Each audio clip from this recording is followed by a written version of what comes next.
Hi friends, welcome back to another course video. Today you will be learning how to return information from functions and compare function output. All of these tasks can be possible using the return keyword. First, I will teach you what is return keyword and how it is used.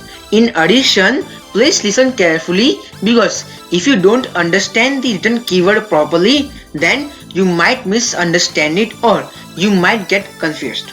So many people think return keyword and print function both do the same thing, which is not correct. I will tell you more about it in a second. Functions can display data directly or they can return the data to the caller so that the caller can do something more with it. In some cases, a function displays data directly as well as returns data to the caller, but more commonly, a function either displays the data directly or returns it to the caller. Just how functions work depends on the kind of task the function is supposed to perform. For example, a function that performs a math task is more likely to return the data to the caller than certain other functions. To return data to a caller, a function needs to include the keyword return, followed by the data to return.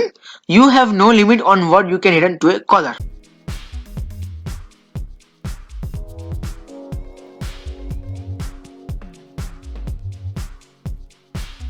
So now I will explain you the return keyword before I move on to using it to return information from functions and compare function output. As shown here, there are two different functions. One uses print function and the other one uses return keyword. The reason I am showing you the print function is people often get confused about the difference between a print statement and a return statement. And I don't want this to happen with you. The add1 function will print the result of the addition of a and b when it's executed. The add2 function stores the end result of the expression x plus y like variables with the help of return keyword. You use variables to store data or the end result of a task. Nothing happens to the data. Similarly, return keyword stores data in the function it is in. Now we will call the function so you can better understand the difference. As you see, I'm asking the sum of 2 and 4 from the first function and I'm asking the sum of 3 and 5 from the second function. Now let's run this code. And as you see, only this statement was executed, this wasn't. And the reason is this return keyword. This function only stores the data, meaning this statement, the end result of this statement, which is x plus y. So if I want this function to store data, then I will just have to print it. So I can say print this. Now if we run it, this time we get the result. You can even add a number to this. You can even multiply it. You can even add like a number like 2.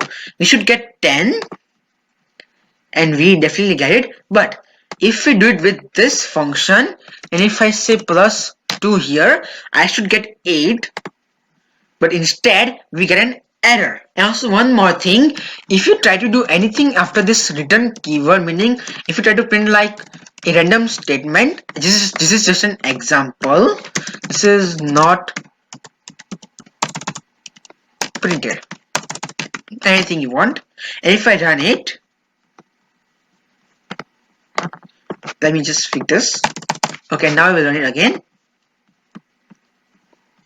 and as you see, this statement is not printed, meaning it's not executed. This function takes two values as input and then returns the sum of those two values.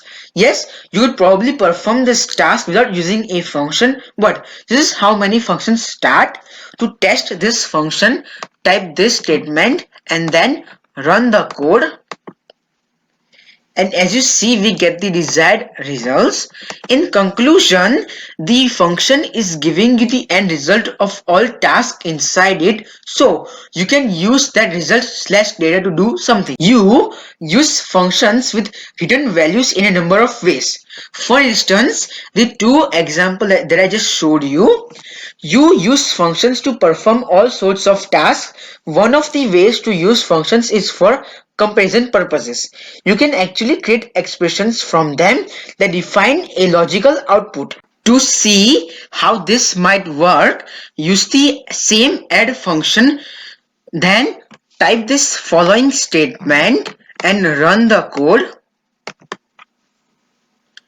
You see the truth value of the statement that 3 plus 4 equals 2 plus 5 as shown. The point is that functions need not provide just one use or that you view them in just one way. Functions can make your code quite versatile and flexible.